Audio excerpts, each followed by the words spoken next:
এরকম খাসির চর্বি দিয়ে ঘুগনি হলে কার না ভালো লাগবে খেতে। নমস্কার, আমি মলি ওরফে টুকু। টুকুর হেসেলে আপনাদের স্বাগত। আজ আমি আপনাদের সাথে ঘরোয়া পদ্ধতিতে খাসির চর্বি দিয়ে ঘুগনির রেসিপি শেয়ার করব। এখানে আমি 6 ঘন্টা ধরে ভিজিয়ে রাখা মটরগুলো জল থেকে তুলে একটা বাটিতে রেখেছি। আর এই অল্প পরিমাণে খাসির চর্বি আনিয়েছি।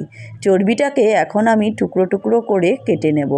এখন প্রেসার কুকারে মটরটাকে সেদ্ধ করার জন্য ভেজানো মটরগুলোকে দিয়ে দিলাম।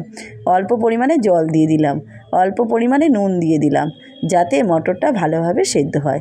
এখন আমি কড়াইটা গরম করে তেল দিয়ে দিলাম। এবার টুকরো করে রাখা আলুগুলোকে ভেজে নেব। এবার এই তেলেই তেজপাতা, জিরে, শুকনো লঙ্কা ফোড়ন দিয়ে দেব। কুচিয়ে রাখা পেঁয়াজগুলো ভেজে নেব।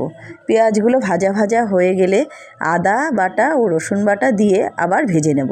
এখন টমেটো কুচি দিয়ে দেব। পরিমাণ মতো নুন, হলুদ, লঙ্কার গুঁড়ো, ধনে বাটা, জিরে বাটা, সামান্য চিনি দিয়ে দিলাম। সামান্য জল দিয়ে ভালো করে মশলাটা কষিয়ে নেব। মশলা থেকে তেল বেরিয়ে গেলে টুকরো করা চর্বিগুলো দিয়ে দেব। ভালোভাবে নাড়াচাড়া করে কষিয়ে নেব। এরপর ভেজে রাখা আলুগুলো দিয়ে দেব। আলু আর চর্বিগুলো কষিয়ে নিয়ে সেদ্ধ করে রাখা মটরগুলো দিয়ে দেব। ভালোভাবে নাড়াচাড়া করে কষিয়ে নেব। আবার একটু পরিমাণ মতো জল দিয়ে দেব।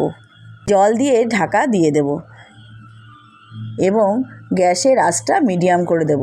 5 মিনিট পর ঢাকনা খুলে একটু নাড়াচাড়া করে আবার ঢাকা দিয়ে দেব। 5 মিনিট পর ঢাকনা খুলে দেখলাম ঘুগনি ফুটছে। নামানোর আগে গরম মশলা ছড়িয়ে দিলাম।